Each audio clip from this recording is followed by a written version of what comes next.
മുമ്പ് ഞാൻ പഠിക്കുന്ന സമയത്ത് എനിക്ക് കോൺവെക്കേഷൻ ഉണ്ടായില്ല. കാരണം പകുതിയായപ്പോൾ നിർത്തി.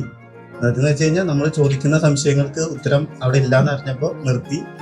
ഓക്കെ,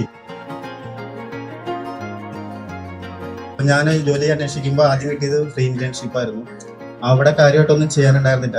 അതിനുശേഷം ജോലി കിട്ടാനുള്ള ടെൻഷനായിരുന്നു. ജോലി കിട്ടിക്കഴിഞ്ഞപ്പോൾ അവിടെ നിലനിൽക്കാനുള്ള ടെൻഷനായിരുന്നു. നിലനിന്നു. അത് കഴിഞ്ഞ് ഫ്രീലാൻസിങ്ങിലോട്ട് മാറാനുള്ള ടെൻഷനായിരുന്നു. ക്ലയന്റിനെ കിട്ടി. ക്ലയന്റ് പ്രശ്നങ്ങളുണ്ടാവും. കരച്ചിൽ വന്നെങ്കിൽ പോയി കരയാ, മോൻ കഴിയിട്ട് ചെന്നിരിക്കുക. പക്ഷെ അത് കൊണ്ടു നടക്കരുത്. എത്രത്തോളം ഇൻഫർമേഷൻ എൻ്റെ ഉണ്ടോ അത്രത്തോളം നിങ്ങൾ എന്നെ ഡിപ്പെൻഡ് ചെയ്യും. നോളജ് അപ്ഡേറ്റ് ചെയ്യുക, ഷെയർ ചെയ്യുക. നമ്മൾ ക്ലാസ് എടുക്കുന്ന സമയത്ത് 100% കൊടുക്കണം. റിസീവ് ആകുന്ന ആൾക്ക് എത്ര ആഴത്തിൽ കിട്ടുന്നുണ്ടെന്നുള്ളത് നമുക്ക് തിരിച്ചറിയണമെങ്കിൽ ഒന്നെങ്കിൽ അവരുടെ ഫേസ് കാണണം,